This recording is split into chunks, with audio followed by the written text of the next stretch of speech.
Partner, naalala mo ba si Rico Barrera, yung nasa first batch ng PBB?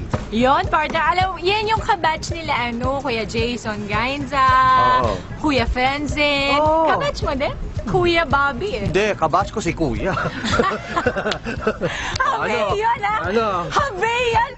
For 1 year and a half, partner. Ah. Ngayon ako nag-enjoy talaga Wala sa ka na job. nahihirit pagkatapos. Wala kang galing. Anyway, si Rico Barrera, meron na siyang negosyo sa labas ng subi. Wow! Pare, housemate ni Kuya ngayon, negosyante na. Kuya, sana! Sinong mag-aakala na ang dating PBB Season 1 na housemate ni Kuya ay magiging isang entrepreneur na? Si Rico Barrera at ang kanyang kaibigan na si Kiko ay nag-concentrate naman ngayon sa kabuhayang kanilang pinasok. First of all, syempre pag nasa showbiz parang hindi natin sigurado kung kailan tayo kikita eh. Parang ganon. So parang nagkaroon lang ako ng parang another option siya. Parang part-time lang rin ko siya ginawa. Sa mga produktong health and wellness ngayong abala si Rico, mga whitening products at vitamins. Kung na-introduce sa akin tong bagay na to, so ayun, parang may fallback lang. Ganon siya.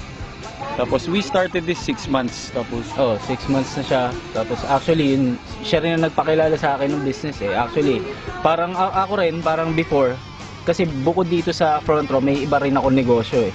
So nung in-offer niya sa akin, medyo skeptic ako about the business. So nung una, very negative ako kasi sinasabi niya sa akin na napakaliit ng puhunan tapos ang laki ng kikitain.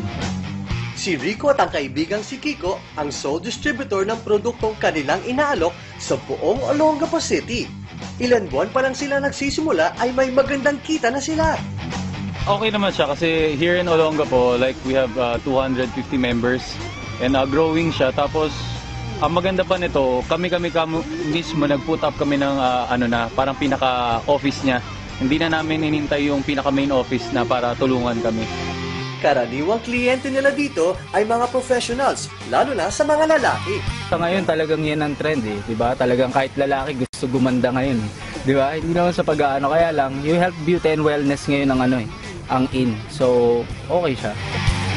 Sa kasalukuyan, marami na rin ang nahikayat ni Rico na makipartner sa kanyang business. Isang hakbang din daw ito para hindi sa pag-aartista lang siya umaasa ng pagkakakitaan.